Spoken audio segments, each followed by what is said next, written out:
तुकाईच्या डोंगरात वैष्णवीने आरंभली साहित्याची साधना, संस्कृतीची उपासना।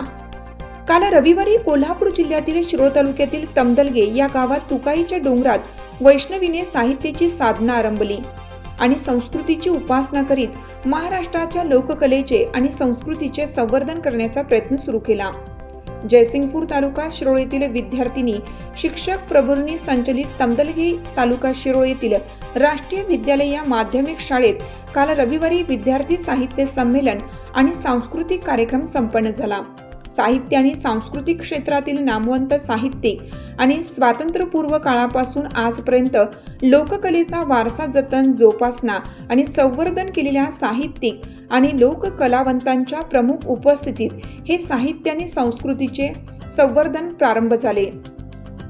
लहान मुलांना कोणतेही शारीरिक कष्ट होऊ नयेत, मात्र बालमनांवर मराठी साहित्य आणि संस्कृतीचे संस्कार व्हावेत याची पुरेपूर दक्षता या उपक्रमात घेण्यात आलेली दिसून आली। परंपरेप्रमाणे भली मोठी दिंडी श्रवाद्य गजरात न करता प्रत्यक्ष संमेलनस्थळी मान्यवरांच्या हस्ते दीप प्रज्वलन करण्यात आलं। मान्यवर कोणीही असो, मात्र परंपरेनुसार समयी प्रज्वलित करण्यात आली। त्यानंतर विद्यार्थी साहित्य संमेलनाचे उद्घाटन सत्रास प्रारंभ झाला। नियम आणि परंपरेनुसार सर्वांसाठी विद्यार्थिनींनी स्वागत गीत सादर केले। हे स्वागत गीत इतिहासाचे रंगरूप हे आले या नगरा या शब्दात झाले। स्वागत गीताला संगीत साथ नव्या परंपरेनुसार कराओके या तंत्रज्ञानाने केली। त्यानंतर उपस्थित मान्यवरांनी या संमेलनाचे उद्घाटन झाल्याचं जाहीर केलं।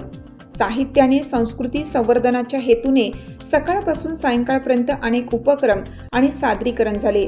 मात्र उद्घाटनाचा सोहळा आणि शेवटच्या सत्रात झालेल्या साई ठिकाणच्या मुलाखती, सांस्कृतिक कार्यक्रम हा या गावात चर्चेचा विषय ठरला।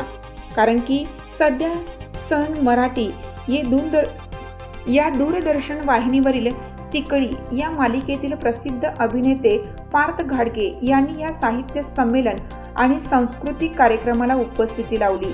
अर्थात अभिनेत्याची उपस्थिती हा आकर्षणाचा विषय असतो, त्याप्रमाणेच तुकाईच्या डोंगरात देखील हा आकर्षणाचा विषय ठरला। दरम्यान बालसाहित्यिका नीलम मानगावे आणि वर्षा सावंत यांच्या विद्यार्थी आणि विद्यार्थिनी घेतलेल्या मुलाखती हा सुद्धा चर्चेचा विषय बनला। कवयित्री मानगावे आणि साहित्यिका सावंत यांनी सर्व विद्यार्थ्यांना साहित्याविषयी मार्गदर्शन केलं। साहित्याची संकल्पना, निर्मिती, लेखन, संपादन आणि प्रकाशन या सर्वच निकषांवर आधारित मार्गदर्शनही त्यांनी केलं। या विद्यार्थी साहित्य संमेलनाचे नियोजन आणि व्यवस्थापन राष्ट्रीय विद्यालयाचे मुख्याध्यापक अविनाश पाटील, सांस्कृतिक विभागाचे प्रमुख सुनीता साळुंके, तांत्रिक विभागाचे प्रमुख वैशाली तेली या अध्यापकांसह मराठी विषय प्रमुख काशीनाथ मोहनदळे, वर्धमान मानगावे यांच्या मार्गदर्शनाखाली शिक्षकेतर कर्मचारी निखिल कांबळे आणि ललिता गंगाधर यांच्यासह सर्व विद्यार्थी-विद्यार्थिनींनी केलं। हिरकणी न्यूज करिता शिरोळ तालुका प्रतिनिधी वासिम मोळे। चालू घडामोडींचे अपडेट्स जाणून घेण्यासाठी आपल्या हिरकणी न्यूज चॅनलला सबस्क्राईब जरूर करा, लाईक करा, कमेंट करा आणि शेअर करा। बेल आयकॉनवर प्रेस करा आणि नोटिफिकेशन्स मिळवा।